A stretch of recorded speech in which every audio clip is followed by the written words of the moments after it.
serpent cast out of his mouth water as a flood after the woman. So this serpent, the so-called white man, cast lies out of his mouth through his media after the 12 tribes of Israel. Go ahead. That he might cause her to be carried away of the flood. That he might cause the 12 tribes of Israel to be carried away in lies. Go ahead. And the earth helped the woman. And the earth helped the woman. The earth helped the woman. Get Psalms, was it 85:11? So his purpose, according to God, is to carry the 12 tribes of Israel away. Carry us away into what? His lies.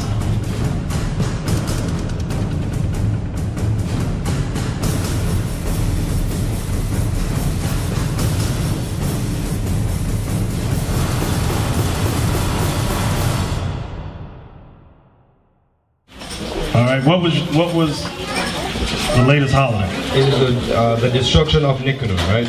And it's where under Judas Maccabeus, Nicanor, he wanted to tear down the temple and to destroy the Jews. So he got killed, and they hung up his head and took out his tongue and they chopped him up. Okay. And that's exactly right. Yeah. That's exactly right. Yeah. You heard that? That's it. That devil said he was going to tear down the temple. The Most High put the spirit on Judas to kill him, cut his head off, cut his tongue out, made an example of, hung his head up, fed his tongue to the birds. Yeah, that's a glorious day. And his right arm that he pointed, had the nerve to point at the temple and say, I will tear that down. God said, God, the loving God of Israel said, cut his arm off and hang it up. Cut his tongue out, feed it to the birds. And cut his head off. That's a loving God. Not my Jesus. Yes! So now, who can tell me about tonight's High Holy Day? Gideon, where is he? Gideon. Go ahead. What is tonight's High Holy? Now, write this down. I want everyone who has not read it should read 2 Maccabees chapter 14 and 15. That explains the destruction of Nicanor. 2 Maccabees 14 and 15. That will be your homework. You wrote that down, Gaba? I know you're thinking, when I say write it, people think I'm joking. Looking at me like I got 4 heads. Give it to Levi. Officer Levi, let me hear him. Now you're right. The history of Esther, when you read the book of Esther, there was this Edomite named Haman. He was set on destroying the Jews simply because Mordecai, the uncle of Esther, did not want to bow down to him when he was promoted by the king of Xerxes. For that, he was plotting a bunch of wicked devices to kill the Jews. But thanks to the Most High revealed his plot, and Esther, combined with Mordecai, they revealed the whole truth to the king, and the king killed him and hanged him with his own devices. Okay. So therefore the Jews put together the day of Purim. What tribe was Mordecai? Mordecai was from the tribe of Benjamin. Very good, very good. Very good emphasis. We're going to read that this evening. But before we get into that, we're going to go to Psalm 64. Before we get into the history of Esther, we're going to touch on something that's in the news. Let's start off with Psalm 64. Read that for me. Who's reading for me? Isaac. Psalm 64, verse 1. Hear my voice, O God, in my prayer. Preserve my life from fear of the enemy. Now, the first thing you got to acknowledge when you're reading this is that we have enemies. You cannot be in this truth and not understand that as the nation of Israel, we have enemies. Go ahead. Hide me from the secret counsel of the wicked. Stop. As the nation of Israel, this is prophecy. There is secret counsels against the nation of Israel. Secret counsels. Whether some people call it the Illuminati, okay, where they got the what they call the Rothschilds, those super rich families and all that. The Bilderbergs, the Rothschilds, DuPonts, Vanderbilts, who else was that? Rockefellers. Those are super rich families who have secret counsel against Israel. Read it again. Hide me from the secret counsel of the wicked, from the insurrection of the workers of iniquity, Go ahead. who whet their tongue like a sword, and bend their bows to shoot their arrows, even bitter words, that they may shoot in secret at the perfect. Right, and they do it in secret. How? Bezalel, how? How do they shoot at us in secret? They put things out through Christianity, through our education, through the school education system. Like what? Like with Christianity, you know, they exalt the image of Caesar Borgia. Okay. They promote homosexuality. They push it towards our people by putting churches on every corner. In the education system, they're trying to dilute the school books and take out slavery from the books. So we'll have a disconnect from Deuteronomy 28. Okay. Things like that. I like that. Ramah, you gonna add to that? They do it secret. They do things secretly, like provide welfare. They provide housing and all these Section 8, and they make it seem advantageous to the people and actually destroys the family unit. So that's how they do things in secret. Right. I like that too. That's very good. Very good. They changed our nationalities. All of that. All that's what they did in secret. Because then when they destroyed us as a nation, they didn't have to just change our nationality. They did all that stuff in secret. Read that again, Isaac. Psalm 64 verse 4. That they may shoot in secret at the perfect. Suddenly do they shoot at him and fear not. And they don't fear when they shoot at us. Go ahead. They encourage themselves in an evil matter. They commune of laying snares privily. That word privily means secretly. They commune, they discuss, they counsel of laying traps secretly. That's what it's saying. Go ahead. They say, who shall see them? They say, who shall see them? Who's going to know that we're doing these wicked devices against these people? Nobody will even imagine such a thing. That's why Revelation 17:5, this place is called what? Mystery. Babylon the Great. Because when the things that Bezalel and Ramiah mentioned as being wicked devices against us, our people be like, no, that's some good stuff. Welfare, Section 8, housing, that's good. Education. Now, then we try to explain that it's all wicked, what they've done to us. They can't see it. They said, nah, you wrong. You guys is wrong. Go ahead. They search out iniquities. They accomplish a diligent search. And when the white man searches out iniquities, the Bible says he has a diligent search. He ain't like blacks and Latinos. You know how we half-butt stuff? We do everything half-hearted. Not Esau. They hire people. Their job, I'm going to give you an example. Esau's job is to find out how an ant's digestive system works. He will pay that Edomite millions of dollars. That's his whole job. Dissect ants and find out how his sphincter works. How does he defecate? That's his job. So now, read that again. They encourage No, read it again. Verse 6. They search out iniquities. They accomplish a diligent search. So now when it comes to us, they do a diligent search on the things we like, what we don't like. They do a diligent search on our history, how we got to this point of where we came from. That's why they got these Bible scholars. Their whole job, let's say they got a panel, let's say there's 200 of them. They get paid through grants, billions of dollars to research this Bible. That's what they do. And another group sits down and correlates it with us. But that part is done in secret. Go ahead. Both the inward thought of every one of them and the heart is deep. See that? Both the inward thought of how many of them? Of every one of them and the heart is deep. See, some of y'all think y'all got dumb white friends. The Bible says the heart and mind of every one of them is deep.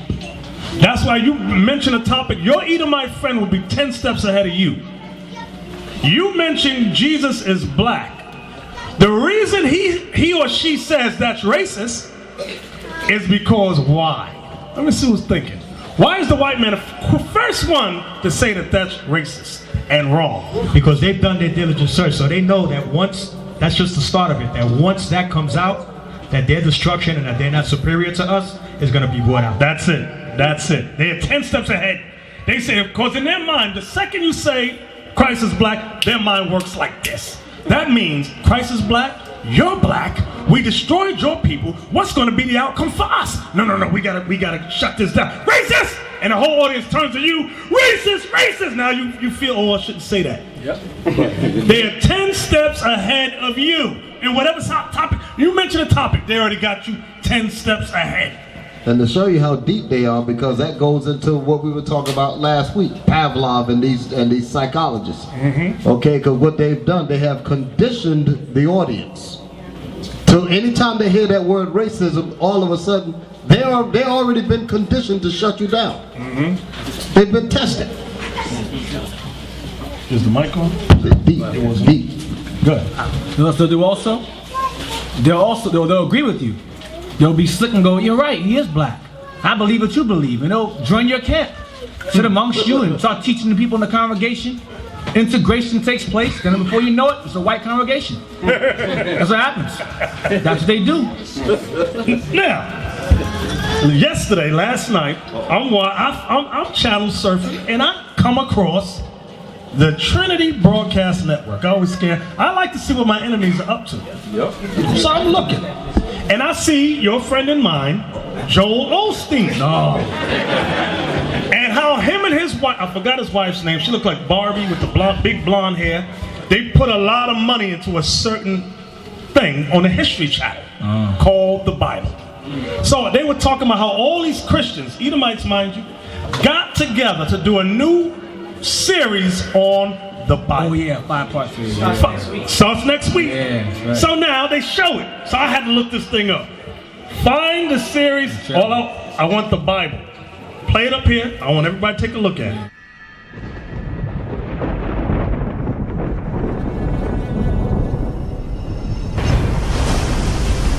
God warned me. He told me to build a boat. God has spoken to me. He will lead us to a new home. He has promised descendants as numerous as the stars. Who are you?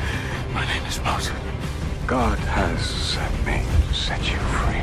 The Lord brought us out from Egypt, promised us this land. Soon it will be ours. Jerusalem, a new home. David, you have forged God's nation on earth.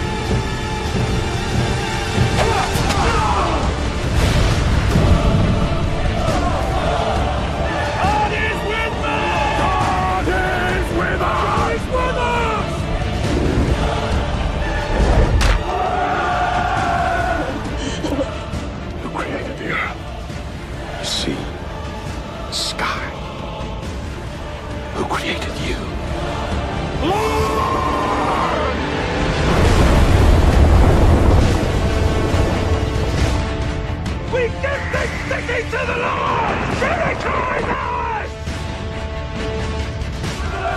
Whatever's left of Jerusalem, help yourself! It's a trap for all of us. They want us dead. God's bringing disaster from Babylon!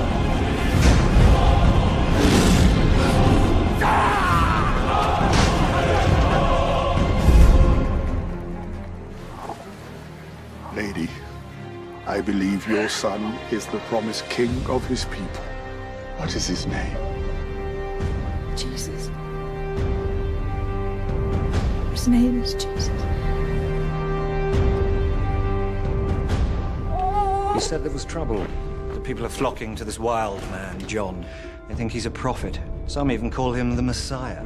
There is one to come who will baptize with fire. I am just a voice in the wilderness, preparing the way for the... Lord, what are we gonna do? Change the world? Mary! He's here! Who? Jesus! He's back! Blessed are the poor, for theirs is the kingdom of heaven. Blessed are the meek, for they shall inherit the earth. What are you saying? That you are the Messiah, the chosen one, sent by God? It has begun. Your hunger for righteousness will be filled through me. 5,000 came to see him. 5,000. King comes to you riding on a donkey. There is something unusual about him. There is nothing unusual about him apart from his ability to cause havoc. If the disturbances that took place today are repeated, I will crush any rebellion. Forgive them, for they know not what they do. Mary, I am here. I saw him.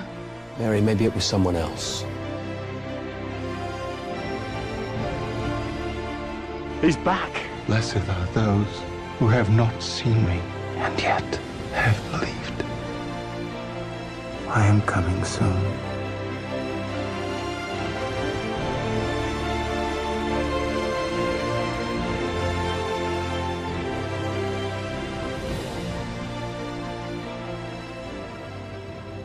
Well, alrighty then. So now, this is a new series. Now, I don't know how many of you picked it up. Something shocked me when I watched this clip. Who saw what I saw?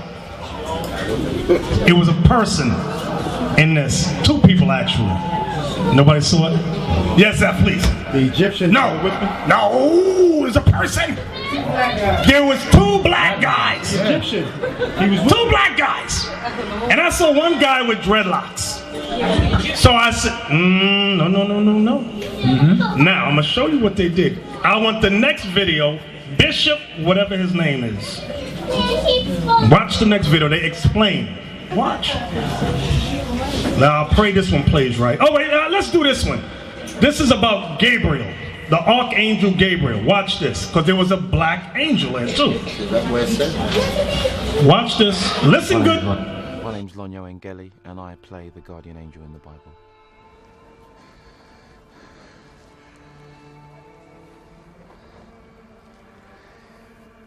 Have you traveled far?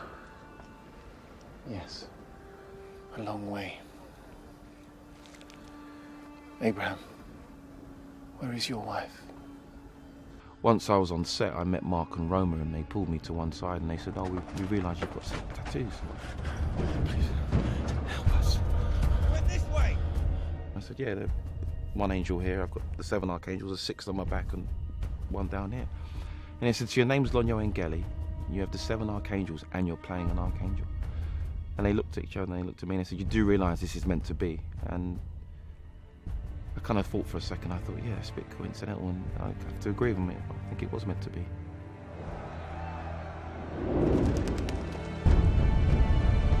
I absolutely loved my costume in the Bible, and everyone else did as well. Step aside. Mark and Roma were very particular about how that should look, and it looked amazing on camera.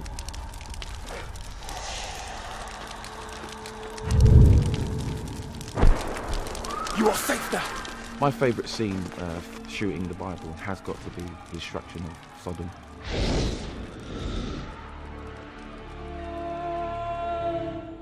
When we actually get Lot and his family out, and then the destruction of the city was really epic.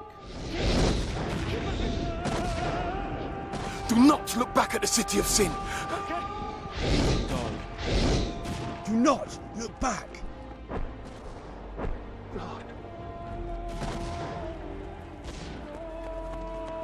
My hopes for the Bible are that it will be the #1 go-to show in the world for religious studies, and the way it's moving at the moment, I have no doubt that's exactly what it will be.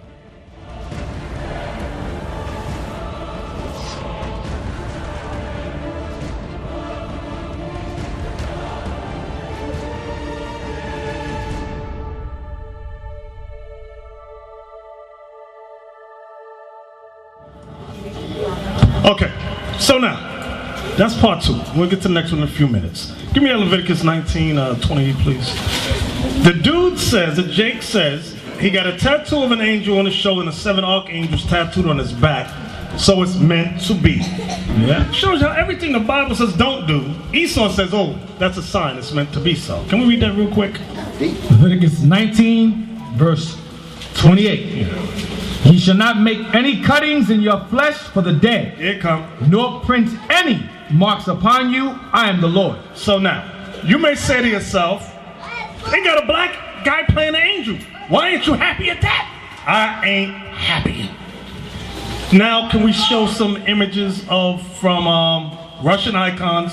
Russian icons by Father Vladimir Ivanov. They had a Chinese angel there too. Did y'all see that one? Yeah. I'm aware, wrong time. It was images, still photos. This is one of the archangels. Now, back prior to 1453, 1492, there was no paintings of Caucasian angels. It never existed. All the old paintings that you will ever find prior to 1453 are all black. Every last one of them. This, what's the name at the bottom down there? Shem, what does it say? Central door,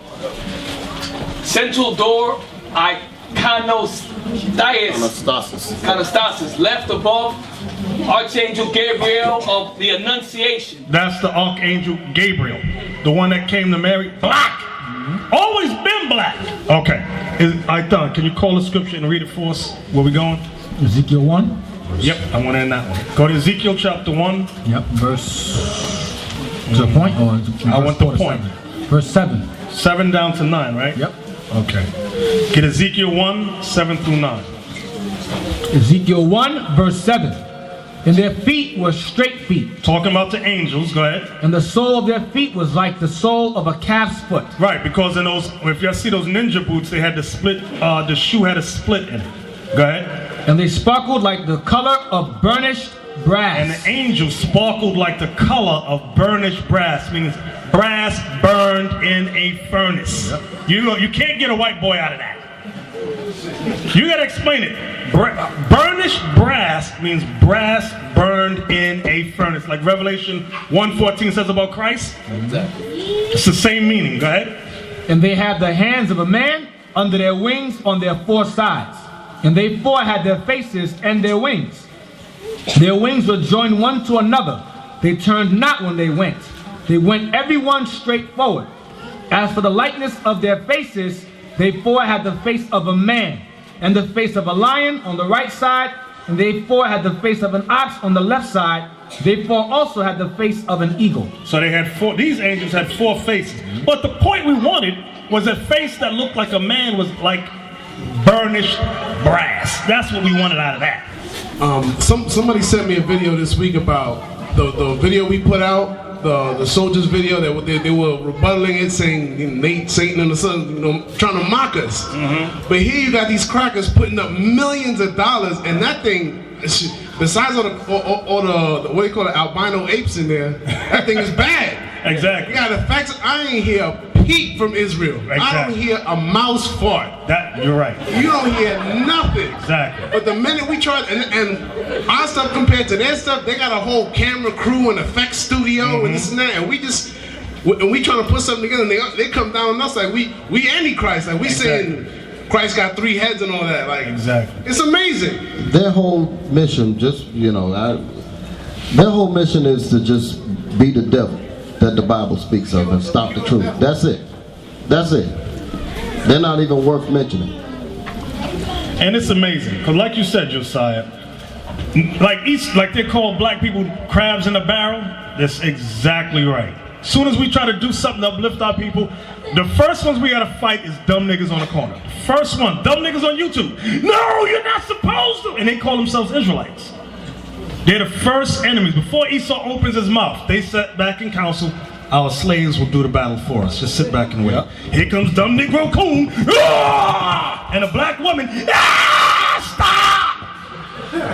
The first enemies. The first enemies. Now, let's watch the video. The next part of this video. Watch this. Listen good to what they say and who's doing what.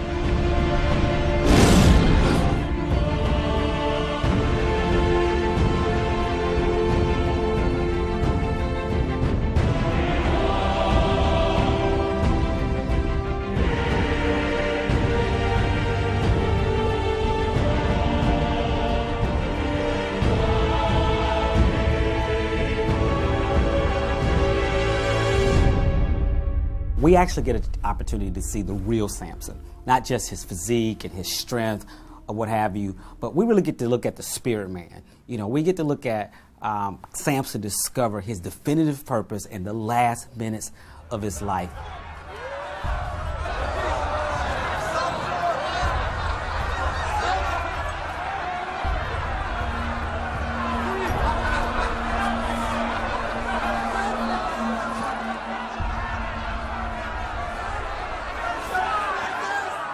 So Samson would manifest his strength physically a lot, but now we see him really tapping into that spirit man when he could not exercise. His strength was gone, of course, and he declared unto God, he says, you know, basically, I won't let you down if you give me my strength this one last time.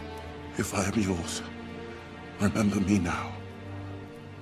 Strengthen me once more. Your God has abandoned you, Samson. You are the man who took away my eyes. I am glad of it, for the darkness helps me think. Your God has deserted you and taken your strength with him. No. I can see him more clearly than ever. He wants me to destroy you all! He was willing to make the ultimate sacrifice for his cause, and it was the cause of God. Take a look.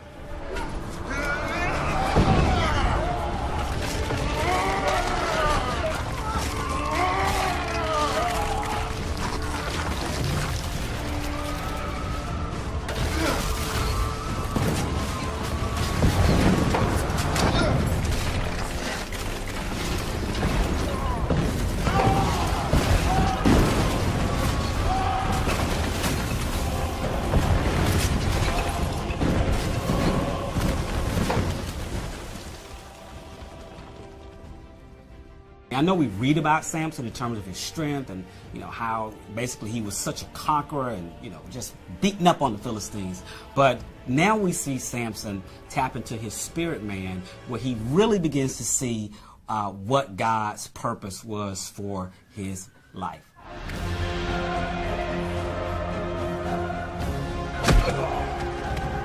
How did this happen?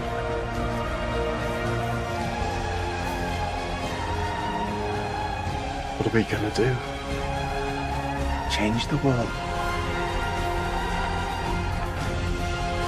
He will bring a new age of righteousness and justice. His power will draw all men to a new world. All people!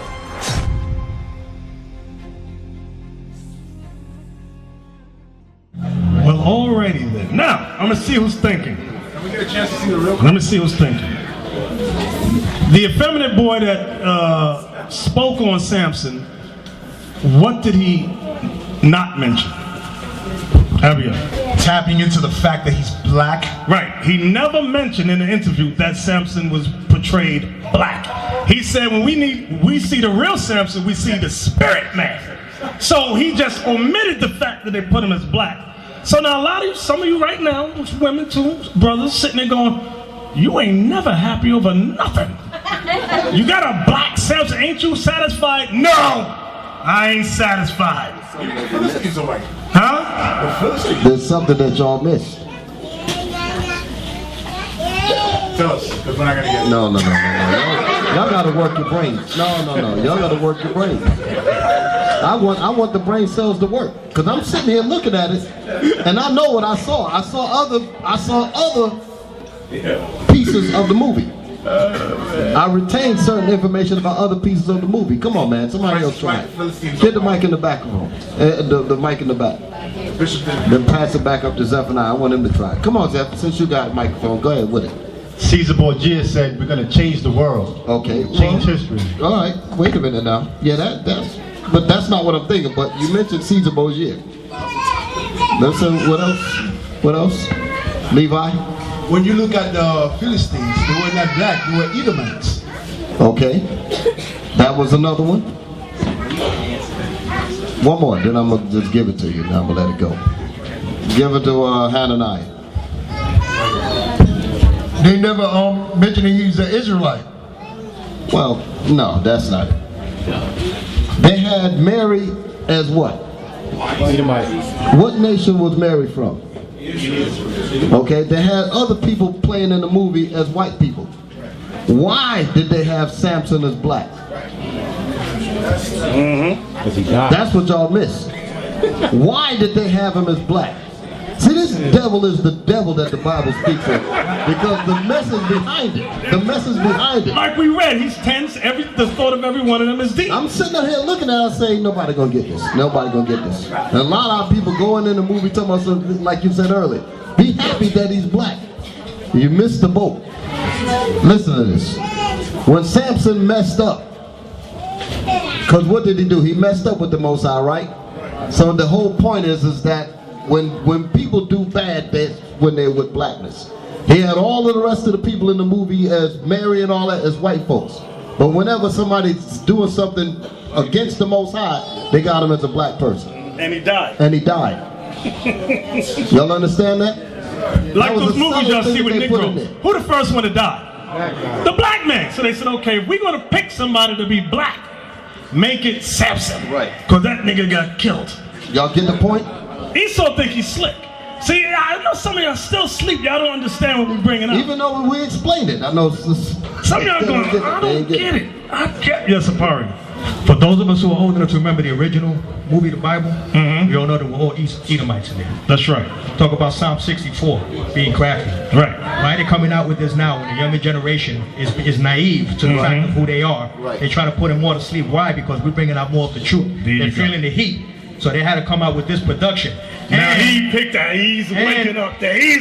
Some of y'all still sleep up here. Go ahead, Apari. And because of the fact that Obama, so-called black president, okay, and everything is racism is supposedly over, they sprinkle a couple of our people in there, okay, to say, you know what, you see, God loves everybody. Yeah, I'm glad you said that, because guess what? Guess who they say the successor of the Pope might be? A black guy.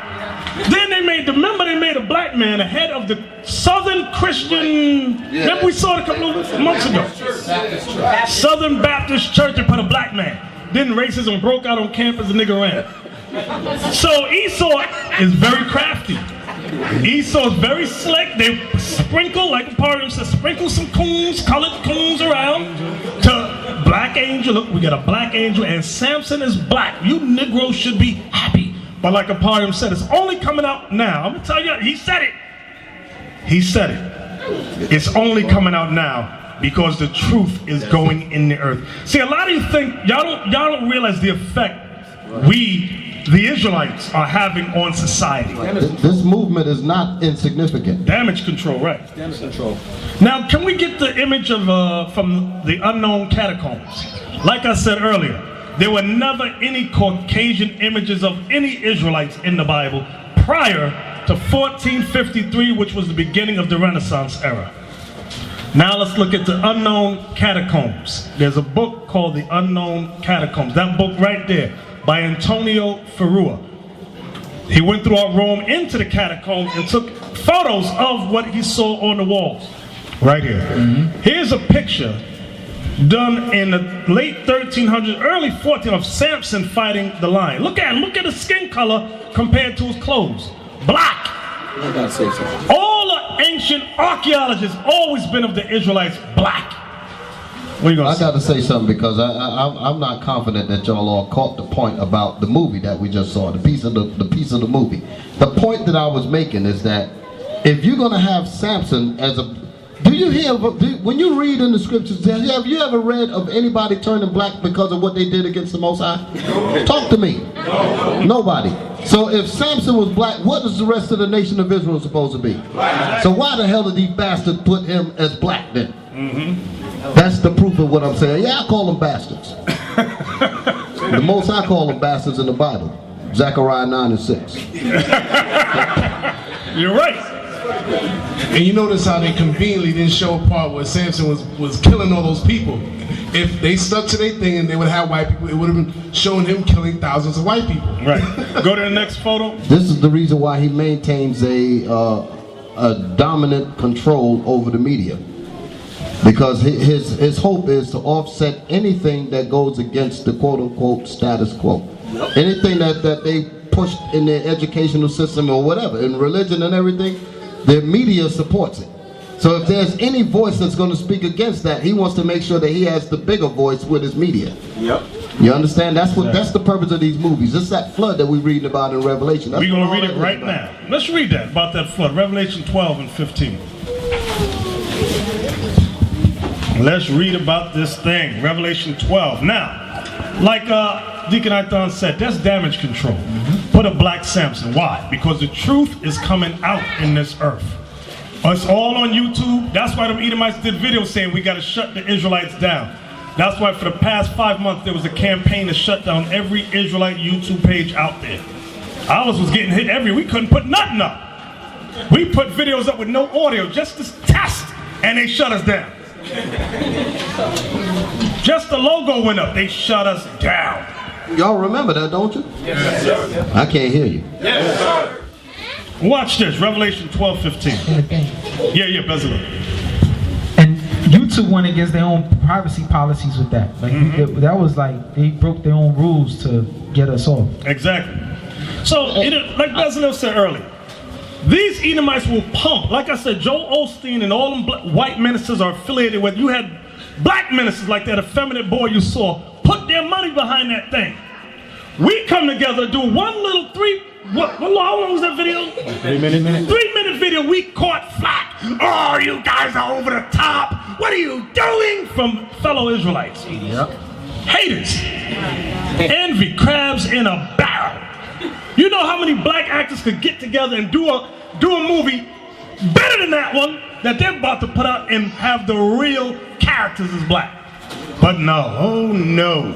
They're gonna say we gonna get fired if we do that. Go ahead, what you gonna say? Go back to Revelation 12:15. The moment passed. Who's got it? Come on. Revelation 12:15. And the serpent cast out of his mouth water as a flood after the woman, that he might cause her to be carried away of the flood. Let's examine that verse right there. And the serpent. Get verse 1 so we can find out about this serpent. Not verse 1. Is verse 1? Verse 3. Verse 3 talks about the serpent. Verse 3. Revelation 12, verse 3. And there appeared another wonder in heaven, and behold, a great red dragon, having 7 heads and 10 horns, and 7 crowns upon his head. So this great red dragon represents who? Kala. Who is this great red dragon? Like I always tell you, if you have never read the Old Testament, you will never understand the book of Revelation. You're on. The great red dragon is Esau, the white man. How do you know that? Genesis 25:25. What does it say? Paraphrase. It says that the first one came out red like a hairy garment. Right, very good. So this great red dragon is a metaphor for the nation of Esau, Edom. Edom means what? Red. So this great red dragon, get me Job 30, I think it is the last verse. Is it 29? Thank you, read that for me. Here's a precept for dragon, because somebody might go, it says dragon there, it doesn't say man. People are dumb. Job 30, verse 29. I am a brother to dragons. Read it again. I am a brother to dragons. Read it again. I am a brother to dragons. You heard what Job said? I am a brother to dragons. Meaning wicked men. That's what it means. That's what it's making reference to. So when we go to Revelation 12, and it said the great red dragon is talking about Esau, the wicked nation of Edom. That's what it's talking about. Let's go back to Revelation 12:15 again. Revelation 12, verse 15. And the serpent cast out of his mouth water as a flood after the woman. Now, I'm going to jump the flood just for a second. The woman, help me. The woman. Dan, the woman. That's saying to the nation of Israel. What makes you say that? Jeremiah 6:2, I believe. Very good. Let's get that. Read that. Jeremiah 6:2. These are precepts to understand the woman. Jeremiah 6, verse 2. I have likened the daughter of Zion to a comely and delicate woman. Y'all see that? So God compares the daughter of Zion, which is Israel, as a beautiful and comely woman. Okay, now go back to Revelation 12. We want verse 1 and 2. Revelation 12, verse 1 and 2. And there appeared a great wonder in heaven. A woman. This woman represents Jeremiah 6, verse 2. God compares us to a beautiful and delicate woman. Read. A woman clothed with the sun and the moon under her feet. Watch this. And upon her head a crown of 12 stars. So if you didn't understand, that last precept should give you a hint. A crown of 12 stars, which represent what, Uriel? The 12 stars? 12 tribes. Right. Israel, the 12 tribes of the nation of Israel. You don't got to be a rocket scientist for a lot of this here. Go back to verse 15. Revelation 12 verse 15. So let's walk through this slow. Go ahead. And the serpent. And the serpent, meaning who? Esau, the white man. Go ahead. Cast out of his mouth water as... Stop. Water as a flood. Water as a flood. Water as a flood. Get Hebrews, write this down. Hebrews 13 verse 9. Read it again, Isaac. And the serpent cast out of his mouth water as a flood after the woman, that he might cause her to be carried away of the flood. So water came out of this dragon's mouth to carry the woman, carry Israel away. Let's see what this carrying away represents with this water. Hebrews 13 verse 9. Be not carried about with divers and strange doctrines. Be not, the terms went out of there, carried about. Be not carried about with what? With divers and strange doctrines. With divers and strange doctrines. Was that it? No, there's more. For it is a good thing that the heart be established with grace, not with meats which have not profited them that have been occupied therein. I just want the top, Isaac. The bottom does not apply to what we're reading. Okay. Read the top of that again. Be not carried about with divers and strange doctrines. So now, when we go back to Revelation 12 and 15 again. And the serpent cast... which is the white man, go ahead. Cast out of his mouth water as a flood after the woman. After the woman, after the 12 tribes of Israel. That he might cause her to be carried away of the flood. So this serpent shot water out of his mouth. Now we didn't explain the mouth yet. What is this white man's mouth? Elior. Explain mouth. Let's get the root understanding of what your mouth does. Well, the white man's mouth is his media, his television, his radio. Why did you say that? Let's understand the mouth first before you say that. Okay. Explain mouth. Well, your mouth is a tool where everything that tool to do what? To teach. Give me another word. To talk. Okay. Talk. Communicate. Communicate. Check. Communicate. So the white man communicates through his media. That's his newspapers. That's his TV shows. That's his movies. That's his music. What else? Anything that wherein a thought is translated, that's his mouth. Read it again, Isaac. And the serpent cast out of his mouth water as a flood. Stop. So out of the white man's mouth, meaning out of his media, he cast out waters. The waters represent what? Doctrines. Lies. To make it simple, lies out of his mouth. And the reason is what? Read on. After the woman, that he might cause her to be carried away of the flood. So his purpose, according to God, is to carry the 12 tribes of Israel away. Carry us away into what? His lies. His lies. That's why the black man that they had, his spirit, Samson's spirit man. The real Samson is his spirit man. I'm like, what the hell? All that is purposely orchestrated, purposely done. And you'll get dumb Negro church folks, whoa, yeah, Jesus, Jesus, Jesus, Jesus. Jesus on my mind. And you don't understand nothing, nothing. How is Samson black and everybody else, all his descendants, ancestors, kinsmen is white? Ain't no daggone sense. They can never explain that. But like we said earlier, this is damage control. Damage control because of what? The Israelites. The Israelites. It's only because the Spirit of God is coming through us teaching this word. Not just this camp, but all the other camps out there. You can't escape this truth. Esau, there's too many questions. Go back to verse 16, verse 15 and 16. Read from 15 again. And the serpent cast out of his mouth water as a flood after the woman. So this serpent, the so-called white man, cast lies out of his mouth through his media. After the 12 tribes of Israel, go ahead. That he might cause her to be carried away of the flood. That he might cause the 12 tribes of Israel to be carried away in lies. Go ahead. And the earth helped the woman. And the earth helped the woman. The earth helped the woman. Get Psalms, was it 85:11? Psalms 85, verse 11. Truth shall spring out of the earth. You see that? The Bible prophesies truth shall spring out of the earth. The earth, first and foremost, is the Bible. Now, behind that, if you want to add archaeology and all, that's fine. But the first and foremost thing is this Bible. Okay? I'll give you an example. Get me 1 Maccabees 3:48 in the Apocrypha to show you how the earth helped the woman. 1 Maccabees 3, verse 48. And laid open the book of the Lord, wherein the heathen had sought to paint the likeness of their images. So, the heathen took our records, the Bible, and sought to paint the likeness of their images in our book, proving to you that the people of the book were people of color, black people. Because guess what?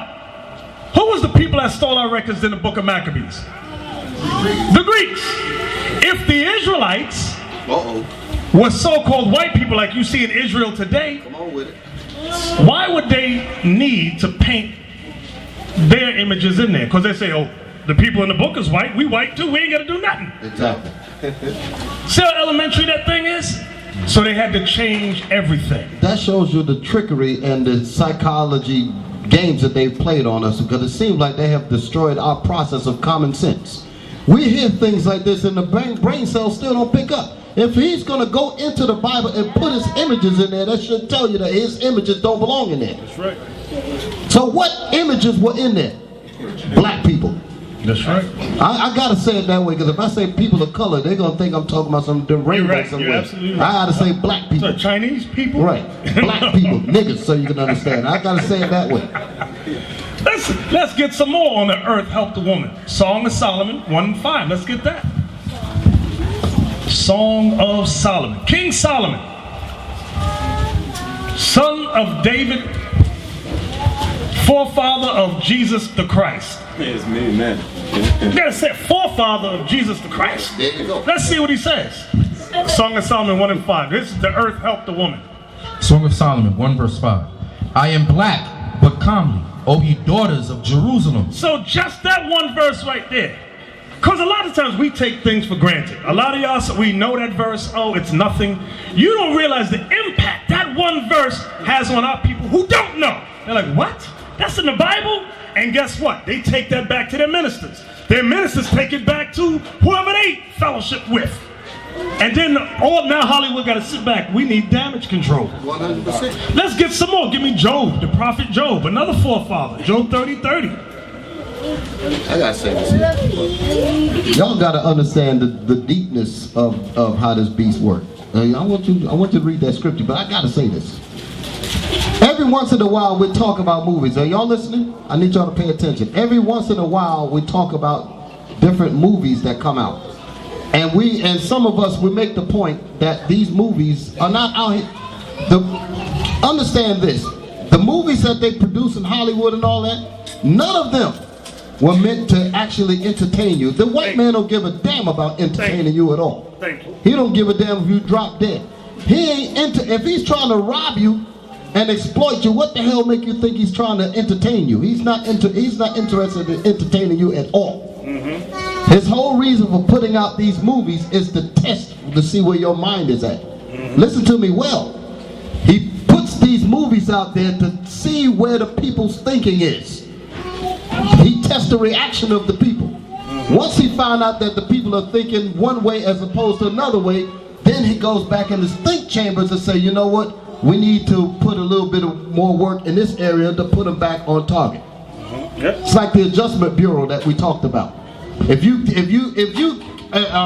we as a people become into thinking too much, then they have to do things to come to dumb us down, so to speak. You understand? So they would tweak the educational system, they would tweak their books, they would tweak the history to put you back in the realm of stupidity. I'm gonna give him an example. Do y'all understand what I'm saying, or is that too deep? You went kind of deep on it, but I'm gonna help them out a little. Help him That out. movie Django, we all like that movie. But what was the problem with that movie Django that Esau sat down, like he said, in their think tank and said, you know what? We need damage control. People was mad at us white folks. Let's have a movie with black people getting their own, shooting up white people. But we need a catch-22 in the movie. Who knows what it was? Yeah, Ramaya. It wouldn't have happened if it wasn't for the white man. It could have never happened if it was not for the white man. How many of y'all saw the movie?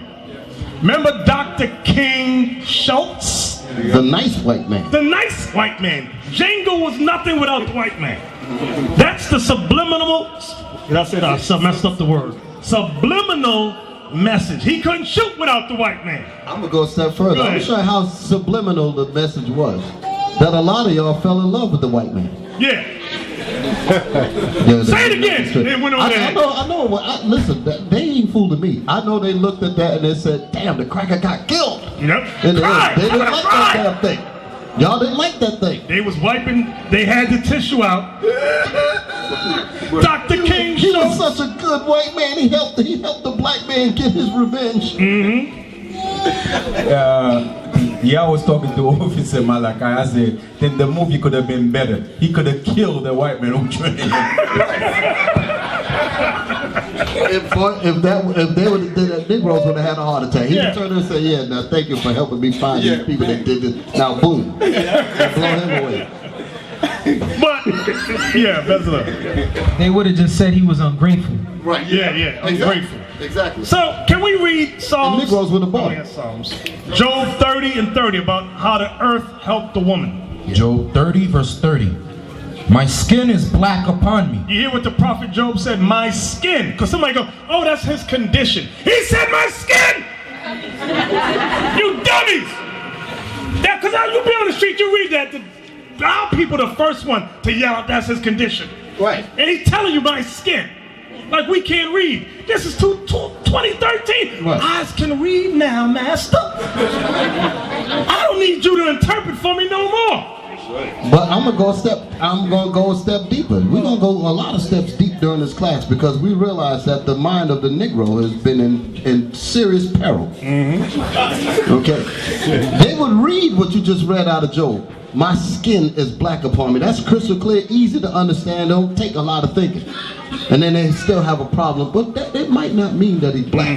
Exactly. Remind me, we're gonna hit Isaiah 13 in a minute. Give me that next scripture we called. What was the next scripture? Did I say? Lamentation 4 and 8. Get that. Earth helped the woman. We still on that. The earth helped the woman. How? The earth represents this Bible. Okay? The Spirit of Christ that's in this Bible. Now y'all stop remembers his point. Okay, pause. Let's go. I had to think about it. The reason why I was saying all that, because we would read Job 30 and 30, and the words are there.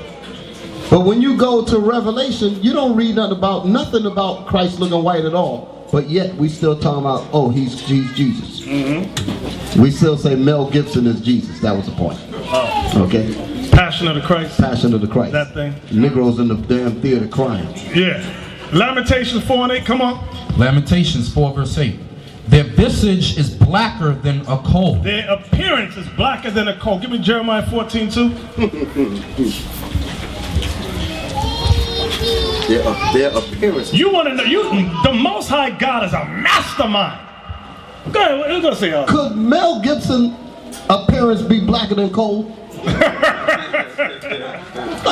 Sometimes you gotta go deep. Read it again. What's the scripture? This Lamentations 4 and 8. Read it again. See, you just can't ramble past the words. You gotta realize that the damage is deep. It's deep damage. That damage is deep. Come on, Joshua, you know that. The damage is deep. You just can't gloss over it one time. You gotta mop that floor hard. Huh? Come on, read it again. Their visage is blacker. What does the word visage mean? So you gotta go deep. Their face. Now, how in the hell could Mel Gibson have a black face? Huh? Read it again. Their visage is blacker than a coal. The Jews' faces are blacker than coal. So how in the world is Mel Gibson gonna get up there and say he's Christ and nobody so-called black say nothing? But yet when you read Job 30 and 30, all of a sudden he has to go and discuss it with somebody. Right. Now get Jeremiah 14 too, about the tribe of Judah. Jeremiah 14 verse 2. And you had a knucklehead in Boston say you can't say the Jews is black. Can we read Jeremiah 14 too? Judah mourneth, and the gates thereof languish. They are black unto the ground. Black unto what color is the ground? Well, God said it. Different shades of brown.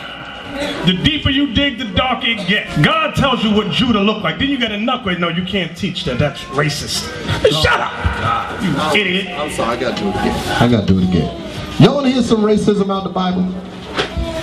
Yes. I can't hear you. Yes. Give me Genesis 25:25. I'm just that one line. That's all I need.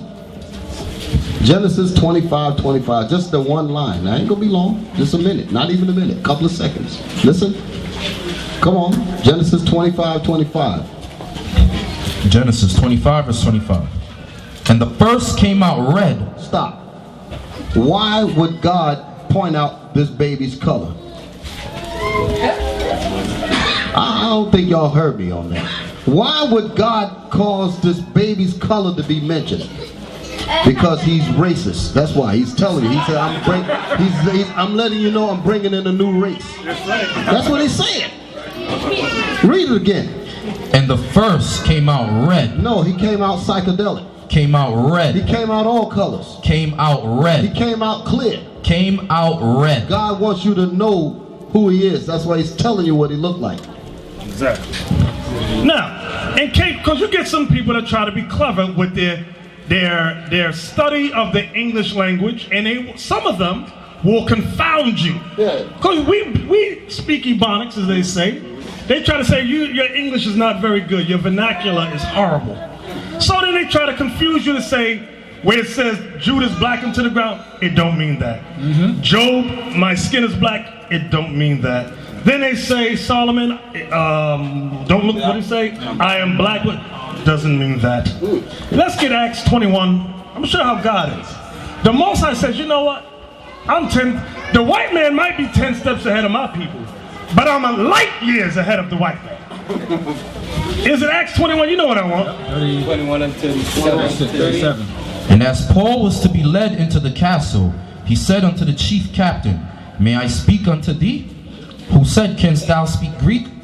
Art not thou that Egyptian which before these days made us an uproar and led us out into the wilderness, 4,000 men that were murderers? So this dude thought Paul was that Egyptian. Aren't you that African? Not because Egypt, in case you don't know, it's a word, is it geography? Is that the word? You don't know geography. Egypt is in Africa. Go ahead. But Paul said, I am a man, which am a Jew of He's telling you what the Jews look like. Yes, the Jews look like Africans. So the Most High say, I got them in a trick, but can we get Paul, please? Please don't mess this up. Why are you getting that? Somebody get the Bible dictionary, please. Let's keep the topic hot. Let's get the Bible dictionary. Come on. Who's got it? Somebody. Come on with it. Give me Ham out that Bible thing. Look right here. This is from the book Russian Icons. All ancient pictures of Peter and Paul. Look at them. Look at them. Get a white boy out of that. Every painting of Peter and Paul prior to 1453 was done of black, as black. Now, give me the next one. Give me some more. Wait a minute. Let's stay on Paul for just a second. Right, I ain't done with him yet. All right. You just read out of that Bible, right? Y'all with me? That Paul was that they called Paul an Egyptian. Can I get a witness? Okay. Now let's read that thing. Bible dictionary. Ham. Let's see what the white man knows. Ham, the youngest son of Noah. Come on. Born probably about 96 years before the flood, and one of 8 persons to live through the flood. He became the progenitor of the dark races. He became the what? The father of the what? Of the dark races. Of the Africans. That's what he's getting ready to tell you. The dark people that came out of Ham. Listen. He became the progenitor of the dark races, not the Negroes. Meaning that the Negroes come out of the tribe of, come out of the nation of Israel. That's what he's saying. Read. Not the Negroes, but now he's going to name the people that came out of the dark man Ham. But the Egyptians, which Paul looked like one of them. Y'all get that? Huh, you ain't got to go no further. Once you read Egypt, and that Egyptians came out of the Ham, the black man Ham, and then he said that Paul was mistaken for one of them. What Paul looked like? Come on! And these are basics. So right now, because a lot of you know that, y'all take it as nothing. That's the reason why I went over it again, because I know a lot of y'all know, but you still have to have it drilled. That scripture is a bomb in society. Can you imagine going on a major 2020 talk show and read that? Now the reason why I did that is because we were talking about how this man do the Jedi mind trick on you.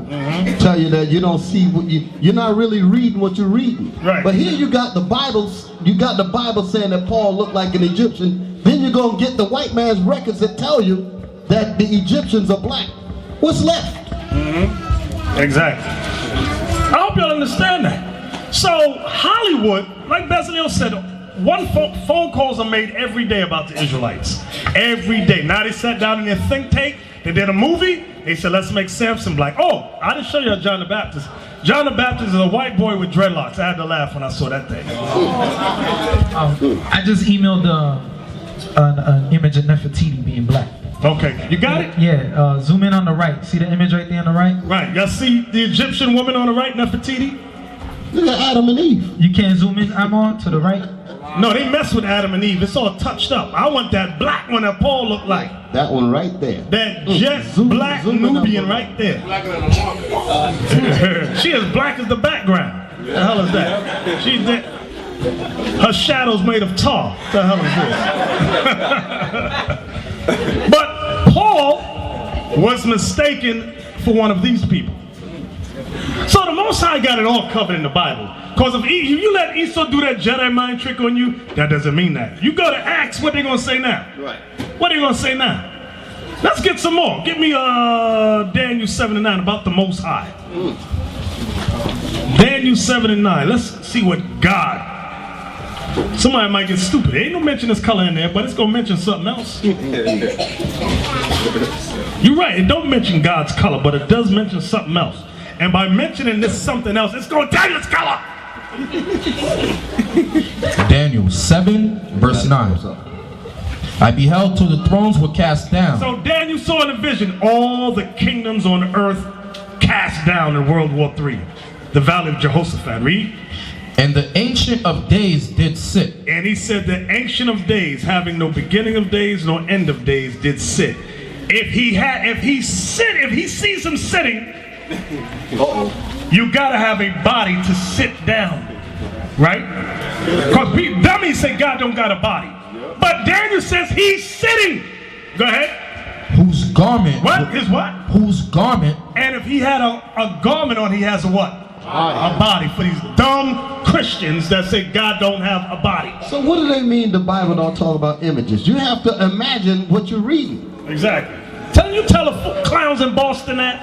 Go ahead. Whose garment was white as snow. And it wasn't a sheet. He had a bad garment. Go ahead. And the hair of his head like the pure wool. Wait, read that again. If he had a head, he had a body. If he had a head, he had a body. Read that precept again. And the hair of his head like the pure wool. And when you look up in old dictionaries, listen good, type in woolly or wool. You got it? Pull it out. You got to get them old dictionaries, not them newfangled dictionaries. 1913 dictionaries, 1880 dictionaries. We're going to look up this word woolly, like the pure wool, see what it says. Got it. You got it? Read it to him. Read it. Now, he got it right here. It says wool, definition B. Having hair resembling wool, applied especially to Negroes. You heard Woolly that? haired or headed. Y'all heard that? Hair of Negroes. That's the word woolly was always used for black people back in the day. Before the black woman got hip to perms and all that foolishness. I got the perm, I don't like this pure wool. Yeah, they told her that the wool was no good. That's what happened. Well, God got woolly. Will you wait till the Lord come? Fashion's gonna change. Let a woman talk about a perm. She'll get her head cut off. I want to perm my hair. What was you showing us, Bezalel? Oh, yeah, wool. like on the sheep on the left-hand side there. So this all goes with what we read, and I don't want to forget the thought. Who remembers why we're going to all these different precepts? Because of Revelation 12:16, the earth helped the woman. Thank you. That's why. The earth helped Israel. This earth, starting with this Bible, helped us. We can read now. The earth is helping us. Did it not, hold it, because you got to ask the question. Did it not help us? Yes. Did it not show us who we are? Yes. Did it not bring truth? Did it not bring truth to the lies that were out here? Yes. That's when it said, when you finish reading that, it says that the earth swallowed up, opened her mouth and swallowed it up, swallowed up the lies. Back to Revelation 12. We're going to get to Esther in a moment. I didn't forget. Revelation 12. What verse was that, Isaac? Verse 16. Verse 16. Pay close attention. And the earth helped the woman, and the earth opened her mouth, and swallowed up the flood which the dragon cast out of his mouth. So what is swallowing up the lies that came out of from the dragon's media? Mike. His Bible. The Bible. This book swallows up every lie out there. That's why, I don't know if y'all noticed it, there's a campaign to get rid of the Bible. They want to get rid of the King James Bible. They said, let's use new revised Bibles. They took all mention of black out of it. Everything's out of that. I don't think they fully understand what you just said about this thing swallowed up the lies. Can you imagine how we would be if this Bible wasn't here? I wouldn't want to know. I really would not want to know. Could you imagine, just imagine if we didn't have any of this at all. Imagine where would we be? Where would our children be?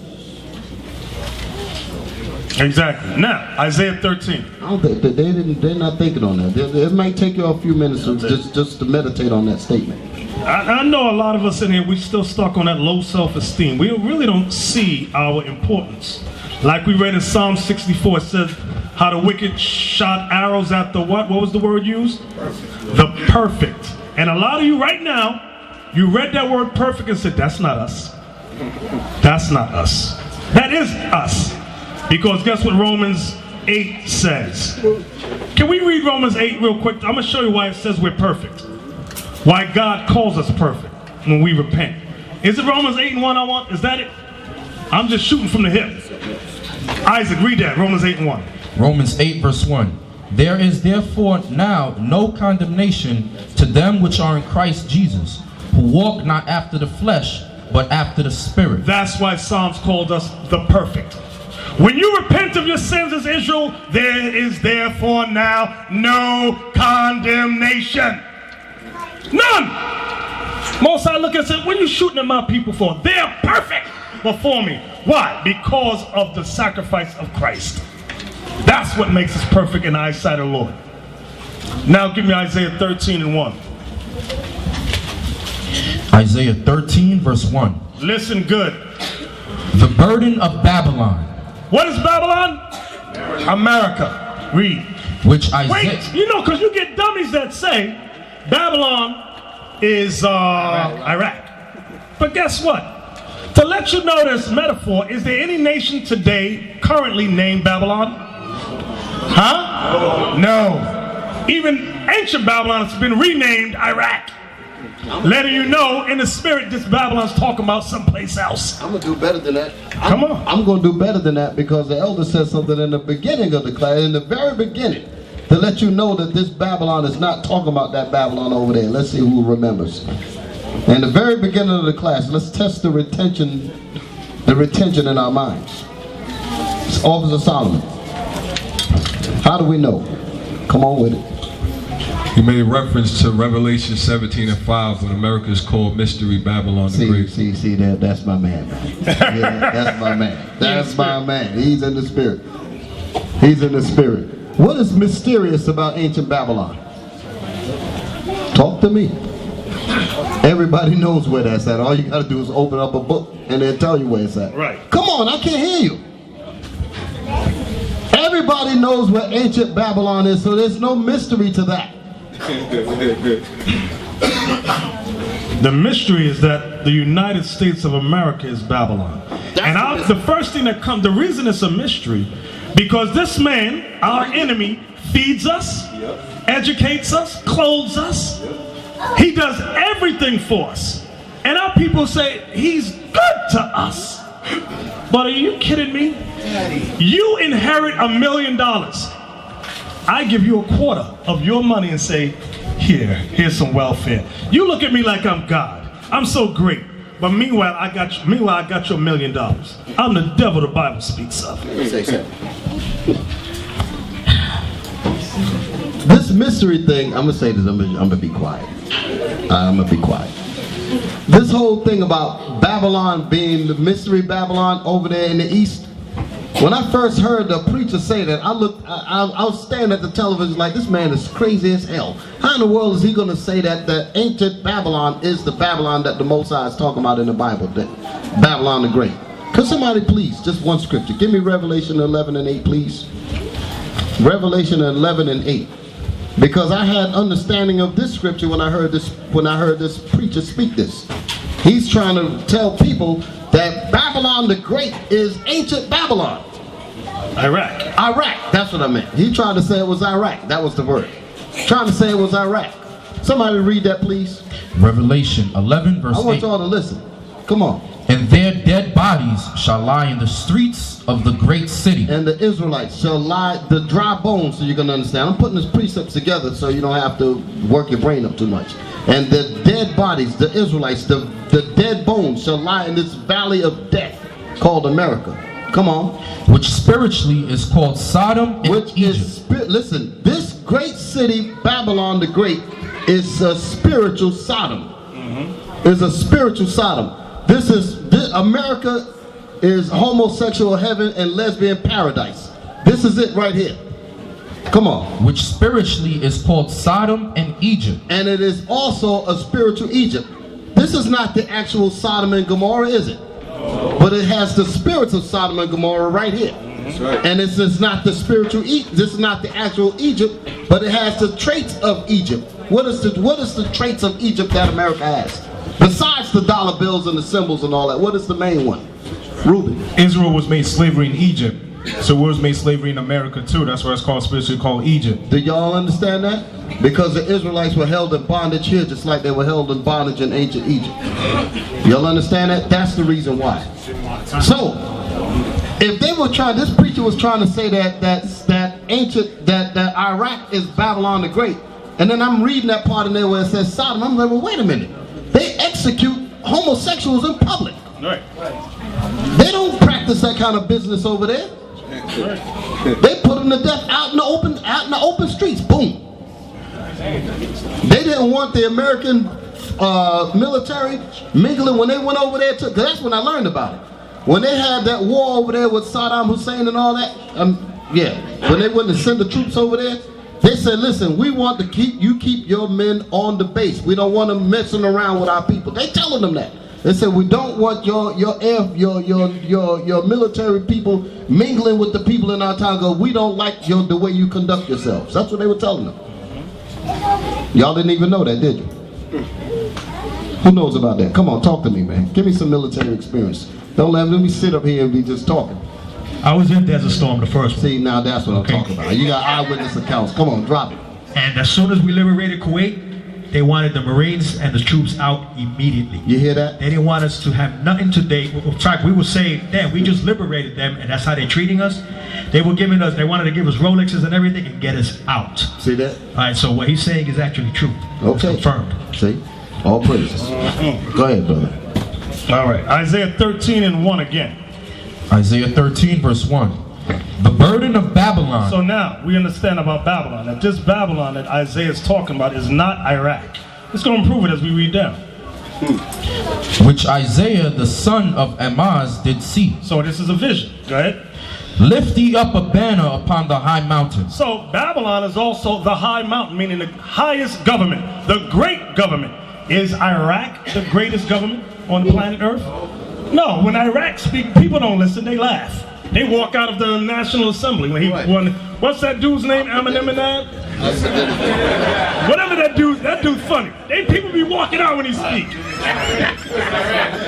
I don't give a damn. That's what I'm gonna call him. I don't give a damn.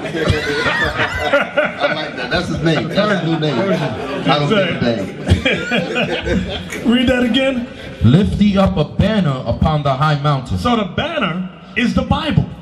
So Isaiah sees a vision of Israel lifting up the Bible upon the greatest government in the world.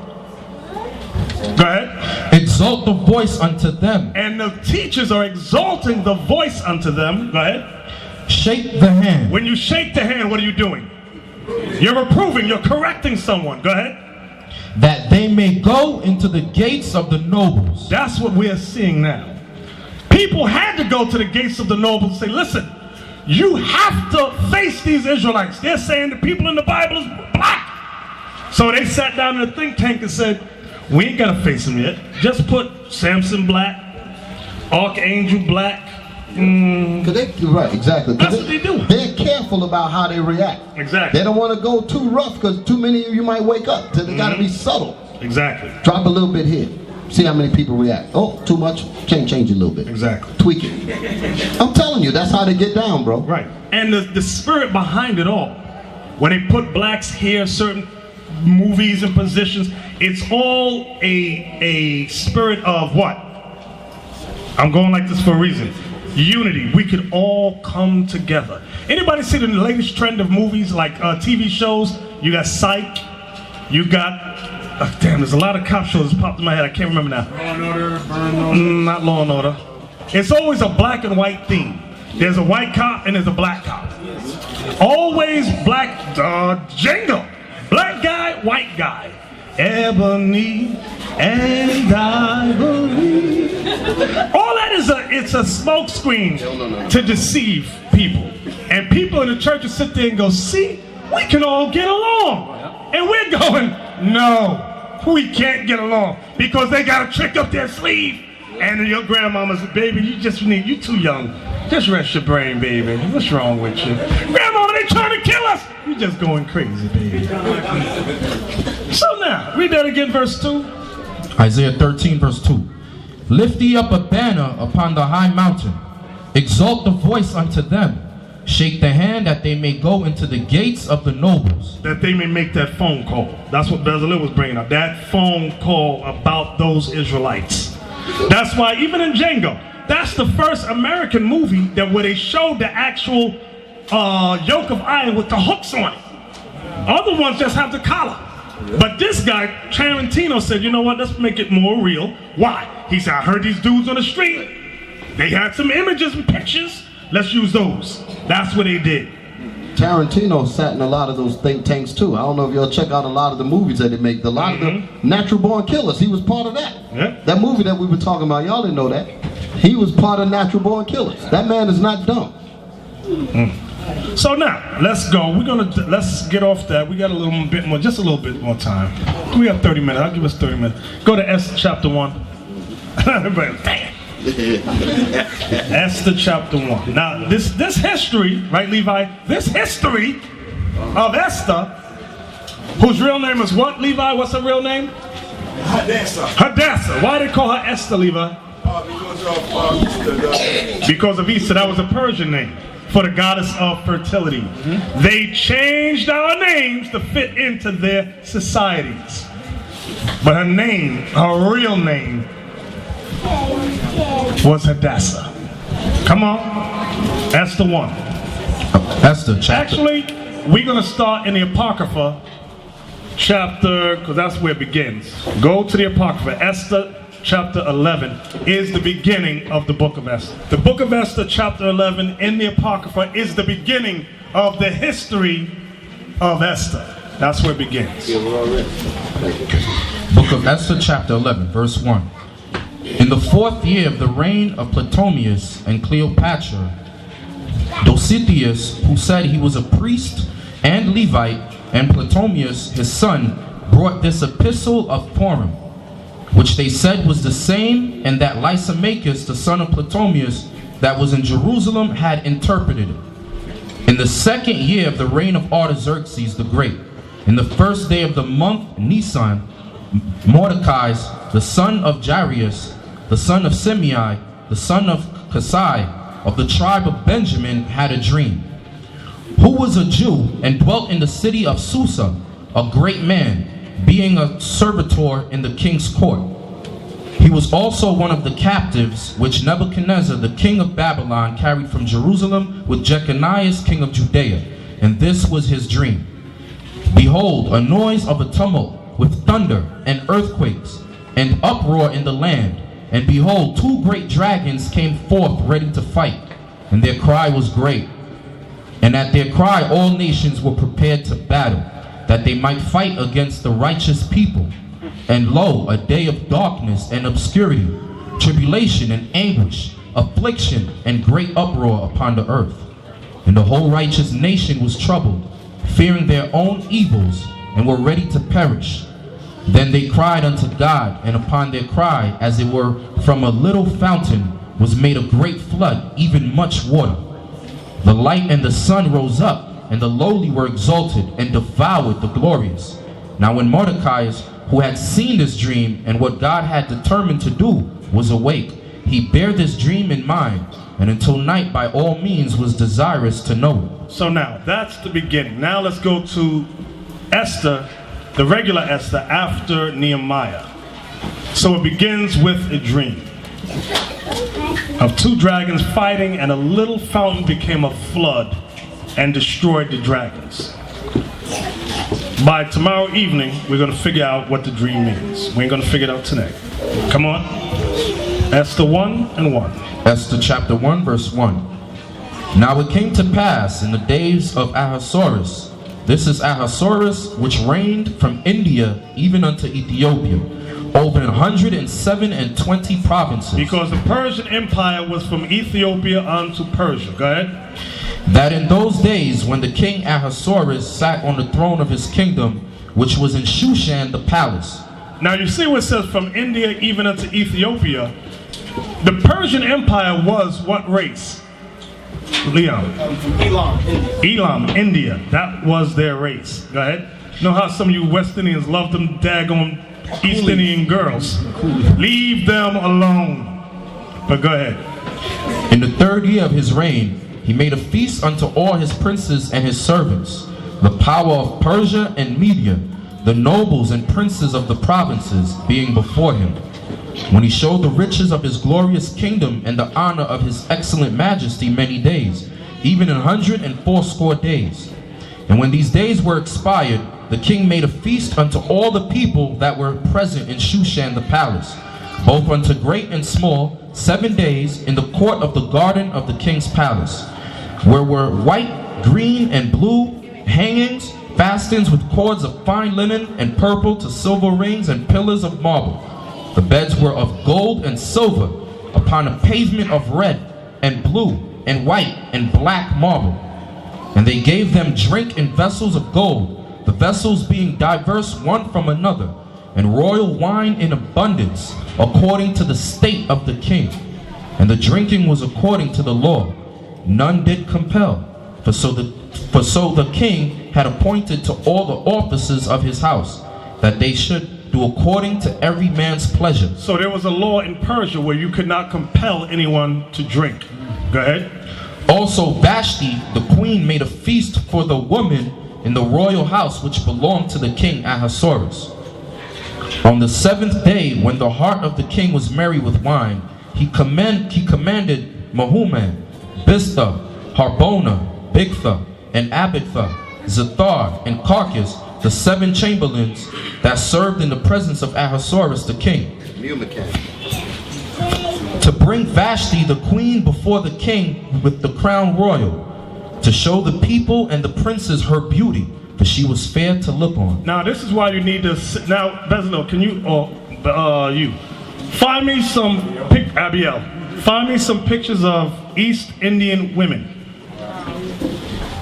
Because it said that she was beautiful to behold. I just want y'all to just take a look at how they dressed and how they looked. I just want y'all to see. Let's do a quick. They dress, like if you look at the belly dancers, they always had their stomach out. They dress scantily. Very provocative. Okay, there's some. Give me a good one. Because remember, he said, I want y'all to see my wife, Vashti. She bad to the bone. Bring Vashti down. Now, Vashti had to be bad if he's going to bring her before all the princes. Yeah. And you know what they do, like with Herod. What did Herod do? Yeah, Paraded the was it the granddaughter? Yeah, that was the daughter. The daughter. Claudius' daughter. Was it her? His niece. Yeah. They like to flaunt the beauty, dance before the people. You West Indians in here, you leave them women alone. They all in your islands. Esther, you was reading. Yes, 1 and 11. Esther 1 verse 11. To bring Vashti, the queen, before the king with the crown royal, to show the people and the princes her beauty, for she was fair to look on. So he wanted to show her off. Go ahead. But the queen Vashti refused to come at the king's commandment by his chamberlains. And y'all know in West Indians, y'all that know them good women, they rebellious as hell. A lot of them. I mean, I'll come nowhere now. That's how they be doing. And y'all like that stuff. They be popping you upside the head and all kind of stuff. Read that again. But the queen Vashti refused to come at the king's commandment by his chamberlains. Therefore was the king very wroth, and his anger burned in him. He was mad and embarrassed. Go ahead. Then the king said to the wise men, which knew the times, for so was the king's manner toward all that knew law and judgment. So the Persians had a council set up with men. They didn't sit around with dummies either. Men that knew times, judgments, and justice. Go ahead. And the next unto him was Karshina, Shathar, Admatha, Tarshish, Meres, Marcina, and Memucan, the 7 princes of Persia and Media, which saw the king's face and which sat the first in the kingdom. So they was always in front of the king. Go ahead. What shall we do unto the queen Vashti according to the law? What shall we do to the queen Vashti according to the law, of course? Go ahead. Because she hath not performed the commandment of the king Ahasuerus by the chamberlain. She disrespected the king. Come on. And Memucan answered before the king and the princes, Vashti the queen hath not done wrong to the king only, but also to all the princes and to all people that are in all the provinces of the king Ahasuerus. He's going to explain what he means by that. Go ahead. For this deed of the queen shall come abroad unto all women, so that they shall despise their husbands in their eyes. When it shall be reported, the king Ahasuerus commanded Vashti the queen to be brought in before him, but she came not. Likewise shall the ladies of Persia and Media say this day unto all the king's princes, which have heard of the deed of the queen, thus shall there arise too much contempt and wrath. You see what's going on? So that council said, listen, your wife, your queen, did not just disrespect you. What she did affects all the men of Persia. Because when all the women hear that the queen disrespected the king, all our wives gonna disrespect us. What you gonna do now? Some of y'all going through that thing right now. They were afraid of a feminist movement. Yeah, exactly. They were afraid of. They said they're gonna be rebellion in our homes. Yep. Go ahead. We had a situation like that too. Oh yeah. Their situation came up in here. You thinking like I'm thinking. Our phone. I was sitting back here thinking the same. The our phone. Exactly. Verse 19. If it please the king, let there go a royal commandment from him, and let it be written among the laws of the Persians and the Medes. So this was a dual kingdom made up of Persia and Media. Go ahead. That it be not altered, that Vashti come no more before King Ahasuerus, and let the king give her royal estate unto another that is better than she. Get rid of her. Divorce her. Lock her away. That was their counsel. They said because if word gets out that this happened, they said we got to fix it. Do this. That's how real men. Divorce her. Get rid of her. Get rid of that skank. She ain't right. She ain't good for nothing. Right. He had to do that. Because if he didn't, he'll end up with this. He'll end up with America. That's what he'll end up with. He said, oh, hell no. I don't want to. A damn feminist movement. That's what was going to go on. Go ahead. And when the king's decree which he shall make shall be published throughout all his empire, for it is great, all the wives shall give to their husbands honor, both to great and small. Y'all see that? They said, if you do this thing, king, all the wives going to honor their husbands. So he said, you know what? Y'all right. Y'all right about this thing. Because he had to save face. Because they was waiting to see what he was going to do. Go ahead. And the saying pleased the king and the princes, and the king did according to the word of Memucan. For he sent letters into all the king's provinces, into every province according to the writing thereof, and to every people after their language, that every man should bear rule in his own house. Read that again, read that again, read it again. That every man should bear rule in his own house. Look at that, some of the brothers are scared. Read it again. That every man should bear rule in his own house. Now I'm going to show you, because y'all saying that's the East Indians. That ain't God. Give me that 1 Timothy 3:6 real quick. I'm going to show you that is. Persia had a kind of a very good understanding back then. Better than Negroes today. You scaredy cat brothers. She might leave me. Let her leave! You see how I got quiet? Is that right, brothers? Yeah, right.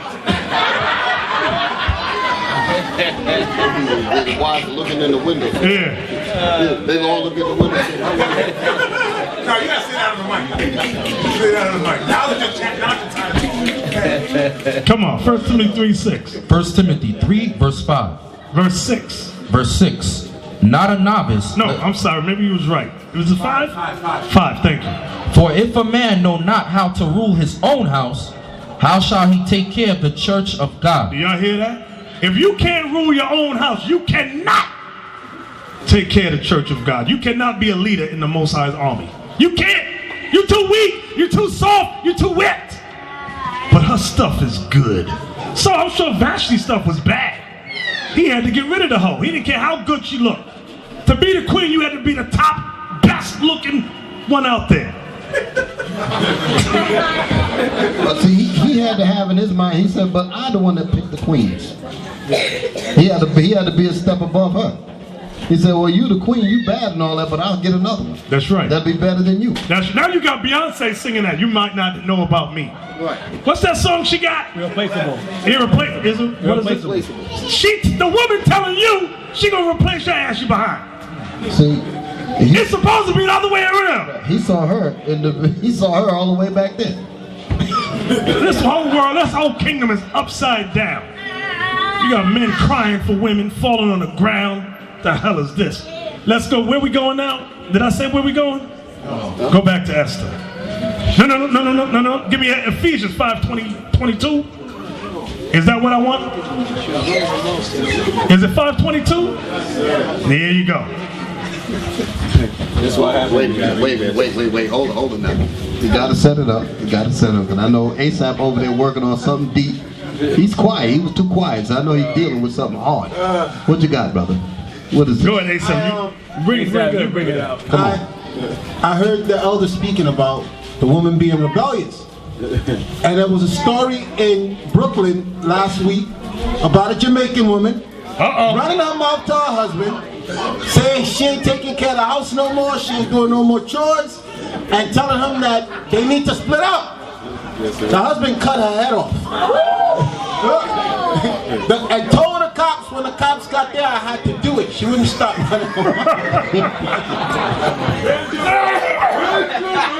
See, now, I didn't know he was going to read They have her church friends saying what a good woman she was.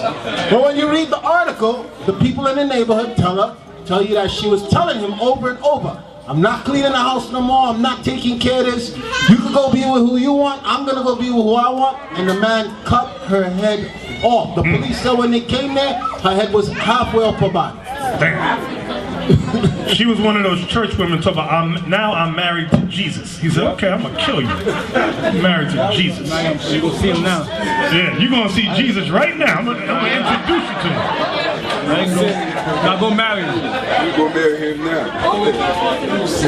Yeah, T.D. Jakes, woman thou art loose. Her head was loose, all right. Nah, I know we giggling, but we don't advocate killing nobody. No, don't send me no emails talking about you brothers want brothers to cut women's heads off. We ain't saying that. We just giggling. Ephesians 5. That was a true judgment. We just giggling. Where we at? Ephesians 5 verse 22. Wives, submit yourselves unto your own husbands as unto the Lord. See that?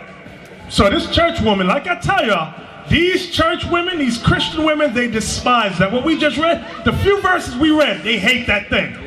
You go across the street to that church over there, it's like 90% woman in there. I guarantee you, you read that to them, they'll despise that thing. And tell her, one of them might say she'll beg to tell her husband, shut the hell up and move. Then he moved out across the street. That's how it always is. Now let's go back to Esther. See, a lot of people say they're ready for the Bible. You ain't ready for the Bible. You sure you want the Bible? That's why on TV, when Israelites go on TV, they always say, don't read out the Bible. Talk with your words. There's a Montel Williams show, You Got and I Got. They told a brother he can hold the Bible, but he cannot open it and read no scripture from it. They'll believe it. We're going to have to bring that thing in. Where we at now, Isaac? Verse 22. Chapter 1, verse 22, Esther. Esther 1, verse 22. For he sent letters into all the king's provinces, into every province according to the writing thereof, and to every people after their language, that every man should bear rule in his own house, and that it should be published according to the language of every people. So they had this thing on lock. They said, listen, send this letter to... remember, he reigned from India to where? Ethiopia. He says, send this letter in every language, that every man bear rule in his own house. Because he knew it could be an uproar. Once, because gossip go far. Gossip can travel from India to Ethiopia like that. The queen disrespect the king, and them did nothing. All the women would lose their minds and do the same. There'd be a feminist movement. That's the destruction of civilization. There you go. See, they say I went too far with that one. I'm telling you, once you allow a society to go into that direction, you have destroyed civilization. What do I mean by that? Because God made man to be the ruler of his house. That's right. That's the reason why. God made man to rule. Okay, you're supposed to rule your own country. You're supposed to rule your own world. God made it that way, and she's supposed to reflect your ideas. That's why she's called woman. From man. From man. That's the order that God made. Can we get that? Give me that Corinthians. First Corinthians, I'm sorry. 11. First Corinthians 11. This is medicine. A lot of people looking up here like, damn, they male chauvinist. How many brothers in here is not married?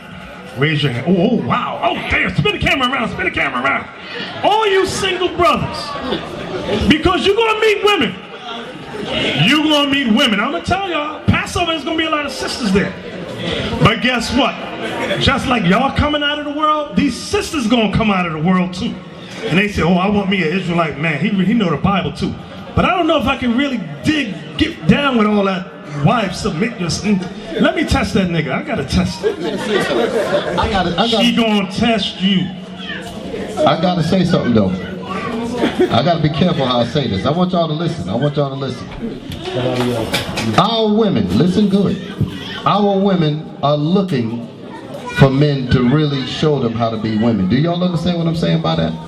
Because the white men have not taught them. This society got our women thinking that being a woman is showing her behind all over the place. Got our women looking up to white standards of beauty and all of that when they have completely lost themselves. Yeah. They're looking for some real man guidance to guide them to what God really made them. That's when you have a happy woman. When she comes to the point where she is fulfilling her role as a woman the way God made her. You understand? And only you brothers can show her that. That's right. Because the white man ain't gonna show her that. Where's she gonna learn it from? So y'all, I know it's taking a while for y'all to catch up to what I'm saying. They'd rather the white man teach you, because a lot of you gonna catch up trying to teach a woman. I'm telling you the truth. I'm telling you the truth. Can you imagine some of these brothers telling their new wife, listen, hum, be quiet, stop talking, shut up! You gonna come back all bruised up, scarred. Now, I ain't talking about beating her up or nothing. No, she gonna beat him up. I'm talking about nothing like that, but I'm saying, here's the point I'm saying. They really need men with some real wisdom in their heads. You understand? That's what they're really looking for. And when they really get to really meet that. What was that sister that made that song called You Make Me Feel Like a Natural Woman? Aretha Franklin. Aretha Franklin. That's an example of what I'm talking about. Come on, Khalil. You know I got one too. Huh? Angie Stone. Right. Black brother. And that thing was bad. See? What you You gonna do know, with the that? woman that says you make me feel like a natural woman, that means she has fulfilled womanhood. Y'all, I'm going too deep. You're going deep, brother. You're going deep. All right. She wants to be a woman. Come on, ladies. Y'all know what I'm talking about. She got to put on the boots, the hat. She's angry and mad. She got to be the father and the mother at the same time. She's pissed off. You see him on Jerry Springer all the time. And Maury Povich. Where we at? 1 Corinthians 11 verse 8. For the man is not of the woman. Y'all hear that, brothers? You don't come from, I know, but you thinking, but I was birthed from my mother. He's talking about the beginning. Adam and Eve. Read it again. For the man is not of the woman, but the woman of the man. From the beginning, woman came from man. She is the feminine side of you. Go ahead. Neither was the man created for the woman. Wait. See, now some of y'all perplexed. You think your purpose on earth was to serve her. That is not your purpose. Read that precept again. Neither was the man created for the woman. Read it again. Neither was the man created for the woman. Read it again. Neither was the man created for the woman. Come on. But the woman for the man. She was made to serve you. That's what God says. Some of y'all put your head down right now. I hope my wife don't look at me. Oh God, what am I doing when we leave from here? We're going to have a long, drawn-out conversation. She might smack me. Do you believe that, what that brother read from that Bible? Do you believe that? Dear, it's just words, dear. It's just words. It's the interpretation. It's your interpretation of it. It doesn't mean that she's neglected, because a lot of people have twisted that up. It doesn't mean that she's neglected, because the due benevolence go on both sides. So it doesn't. But what it's saying is that her purpose is for her to reflect you and please you. That's right. And she's happy when she can do that. When she, I ain't got to go deep. If the maybe I do need to go deep. I got to if listen to me. When she listen good. If you own the bank, y'all with me? If you own the bank, she would do everything to please you and be happy about it. You got that right. Oh, thank you, brother. Hold it back. She'd be happy about it. She wouldn't and would give you a tell lift. all her friends. She would tell all her friends, him, I'm doing everything he want me to do. And happy about it. That's right. And love to see a smile on his face. Yeah. And what he's saying is right. What he's saying is right. 100% right. Have you?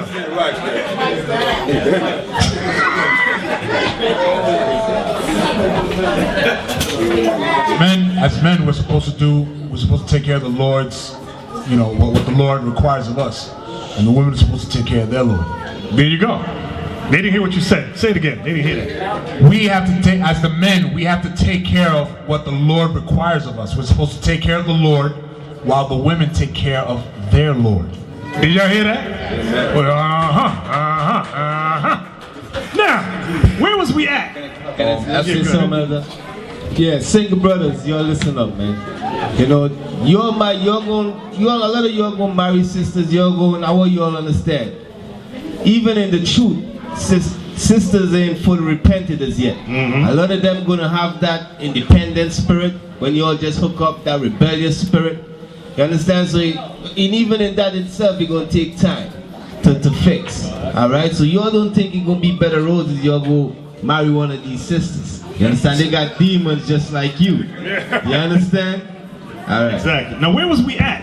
But understand that and teach it. Read it again. Understand those things and teach it. All right. Did we finish 1 Corinthians? Read it. 1 Corinthians 11, verse 8. For the man is not of the woman, but the woman of the man.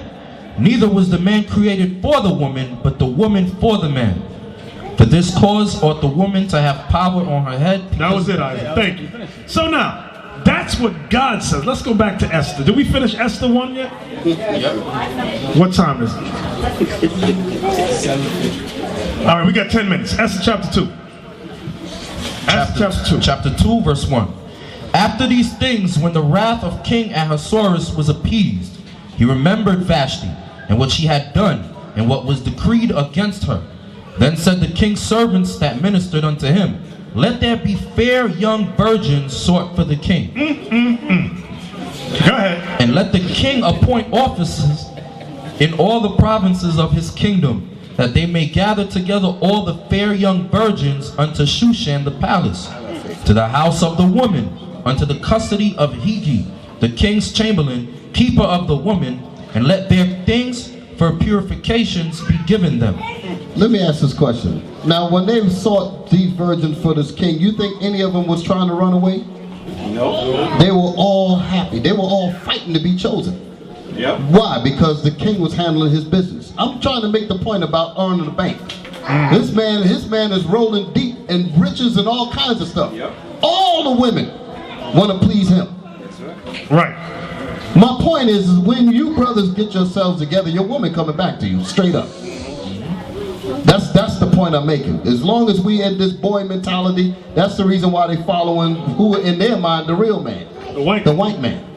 I'm showing you this is not a laughing matter. This is showing you the destruction of our nation. It's because we don't have our we don't have our mind together. Can I give you an example of how they follow the white man? I'm gonna give an example with my wife. Now, y'all see these walls here? You see the walls? See the walls? Now, imagine now. I'm gonna tell you this true story before World Trade Center fell down. You imagine telling your wife, here's a tissue or a newspaper. I want you, all of these is mirrors, glass. Take this paper, hold this, and I want you to clean all these mirrors, these glasses, with that piece of paper. Can you imagine what the woman would say to you? What's she gonna say to you? Hell no! But the white man, boss of my wife, I'll go to the World Trade Center, I see her with a piece of paper like this. Everything is glass, and here she goes.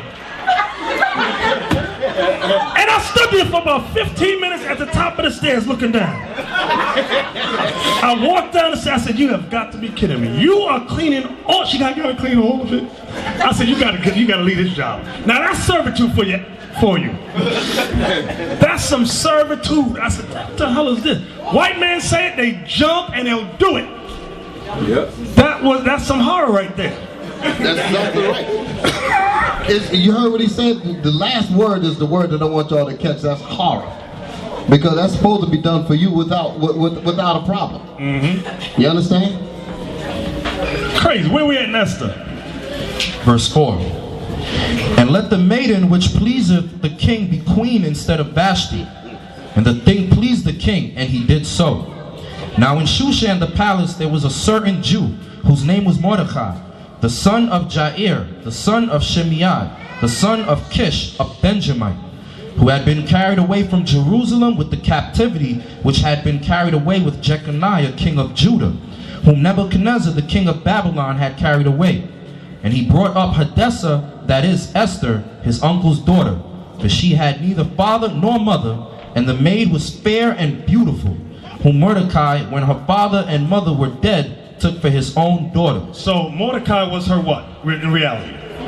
He was her uncle. So you see how her name was Hadassah? And she was called Esther in the Persian captivity. Esther comes from Easter, which is the goddess of fertility. Ishtar. Okay, read on. So it came to pass, when the king's commandment and his decree was heard, and when many maidens were gathered together unto Shushan the palace, to the custody of Hegai, that Esther was brought also unto the king's house, to the custody of Hegai, keeper of the woman. And the maiden pleased him, and she obtained kindness of him, and he speedily gave her the things for purification, with such things as belonged to her, and 7 maidens, which were meet to be given her, out of the king's house. And he preferred her and her maids unto the best place of the house of the woman. So the Most High obviously put a spirit in there where this guy favored Esther to look after her, right? Esther had not showed her people nor her kindred, for Mordecai had charged her that she should not show it. So Mordecai told Esther. So Esther obviously did not have a look where you could identify her race. Mm-hmm. So he told her, don't tell nobody you're an Israelite. Don't even say that. That was for a divine purpose that Mordecai understood. Esther might not have understood it, but Mordecai understood it in the spirit. Yep. So she had one of those kind of looks. You ever see some of those sisters, you're really not sure what she is? You got to ask her. So Esther had a look like that. Go ahead. And Mordecai walked every day before the court of the woman's house to know how Esther did and what should become of her. Now when every maid... Wait, and let me say this. Because some people think some of sisters got that look because they mixed. That's not always the case. Esther was not mixed. Her family was of Benjamin. She had that look. The Most High got that spirit, that look on certain people. Yep. Everybody understand that? Oh, you mixed, that's why you look. That's not always the case. Go ahead. Yeah. It just goes to show you today that we read this so far in history, so far back in history. The same way they hate black people back then is the same way they hate black people right now. Because all the black entertainers that have that look, they don't want to say what they are. They always say, I'm half this, I'm half that, I'm half... To this day, Mariah Carey won't say what she is. Exactly. There's a lot of artists in the industry who won't let the people who they entertain know their ethnicity. Because they know that they hate Negroes. So the same thing was going on with Esther. Okay, she had to conceal her identity. Because they would have been like, she's a nigga, get out of here. Exactly. I'm going to give you another example. My wife worked at this. There was a modeling agency. I forgot Jiggets. I forgot the name of it. Jig something. Anyway, there's a Puerto Rican girl in there, and I'm sitting there, I'm listening, and they're telling her, they're looking at her resume and all that. They said, listen, you got to take Puerto Rican off of that. Put Spain. The clients do not want a Puerto Rican girl. You have to put from Spain. And I'm sitting there, I'm getting mad. I don't even know the truth. I said, why the hell is she going to do that? People hate the 12 tribes. They cannot stand us. Can't stand us. Got to put some other ethnicity in there. It's called reproach. Right. It's the reproach. The name brings reproach, a bad reputation. So they say if you're associated with those people, then we don't want you around us. Exactly. That's why, remember Naomi Campbell, they asked her what's her back. She said, I'm half Chinese, I'm half white, I'm half Greek, all kind of crap. Oh, that's a nigga, she lying. Look at them big feet she got. Nigga, please. I say all of that just to let you men know that we got a big job. Okay, that shows you how serious this mission is. Okay, we got some real trouble and some damaged minds and hearts out there. Exactly. Because, is there any such thing as mixed? No, there's no. Is there any mixed in the Bible? None. So the Negro is the one that will never ever say where they're from. I remember when I was growing up, certain Negroes used to say, I got white in my family, because they felt privileged. They were proud to announce that somewhere down the line, there's some white in their family. That's how the Negro mind thinks. Exactly. Where we at? Verse 12. Now when every maid's turn was come to go into King Ahasuerus. Listen good, brothers. After that she had been 12 months, according to the manner of the woman. You sisters listen good to this. Go ahead. For so were the days of their purifications accomplished, to wit, 6 months with oil of myrrh, and 6 months with sweet odors, and with other things for the purifying of the woman. Oh me, oh my. So this sister was smelling lovely. These women smelled lovely. There was none of that. You know how you walk by some women, you got to grab your nose real quick.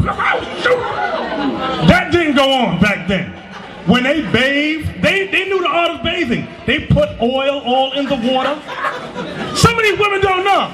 They just sprinkle some water hose on themselves. I'm clean. No, you're not. This again goes to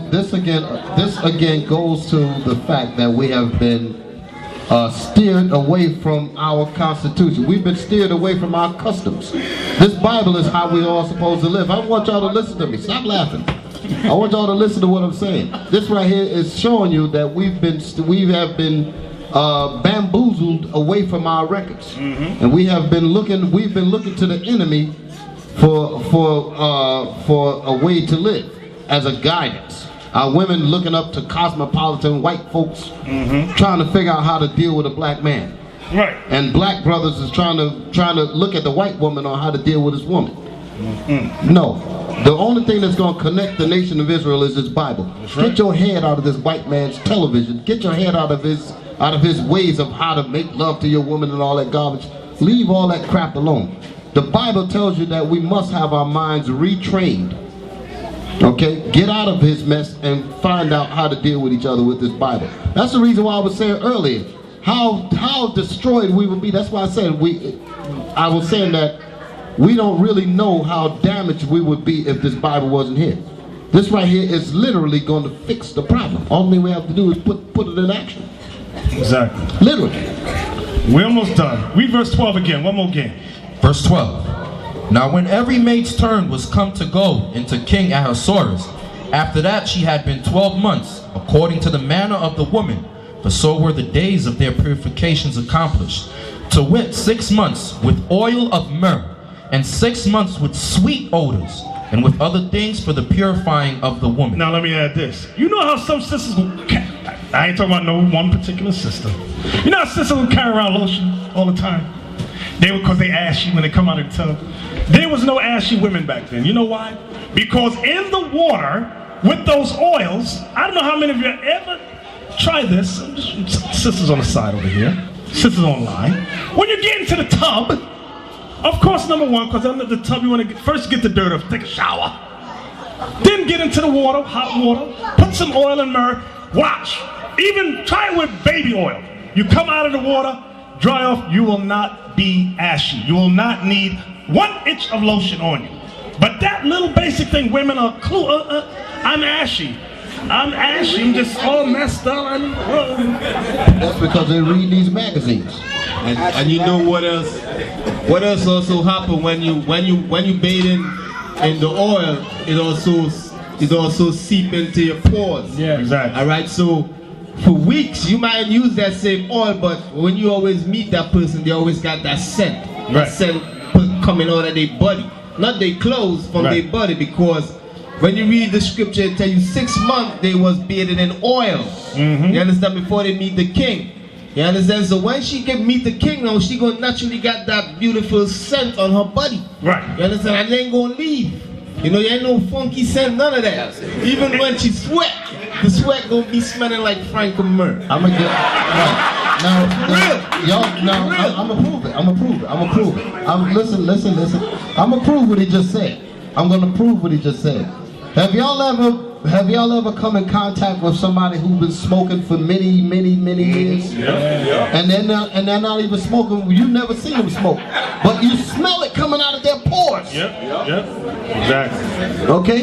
They haven't touched a cigarette all week, but it's in their system now. Same thing.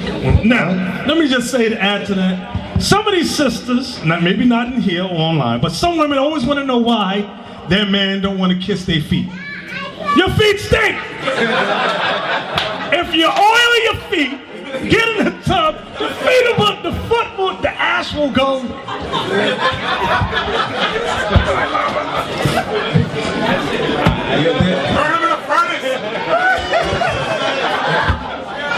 He won't kiss my feet.